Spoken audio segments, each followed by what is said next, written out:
Guys, isang OFW na naman sa Saudi Arabia ang hindi na makontak ng kanyang pamilya. Isang taon na pong nawawala si Miss Divina Yap. Nagtatrabaho po siya bilang kasambahay sa bansang Saudi Arabia. Lumapit po sa amin ang pamilya ni Miss Divina para humingi po ng tulong at manawagan po sa social media. Sinubukan po namin kunin ang number ng kanyang employer at kunin po ang pangalan ng kanyang agency. Hindi naman po kami nabigo. Binigay nila ang number ng kanyang employer. Tinawagan at nakausap namin ang kanyang employer.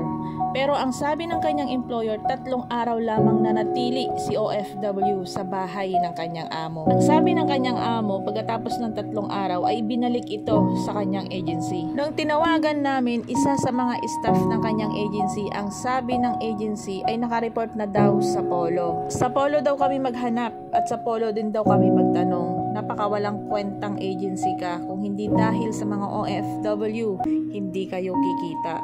Ipagdasal mong agency ka na walang masamang nangyari kay OFW. Dahil pag may nangyari sa kanya, mananagot ka talaga. Isang taon nang nawawala si OFW, hindi man lang kayo na alarma, agency. Halos araw-araw nagtatanong ang kanyang pamilya. Tinatanong nila kung asan na si OFW. Hindi nyo alam, hindi nyo masagot kasi pabaya kayo. Guys, hindi natin papalagpasin ang pagkakataon na to. Ako nga pa pala ang lingkod, Dwency Fernandez po, isang OFW advocate.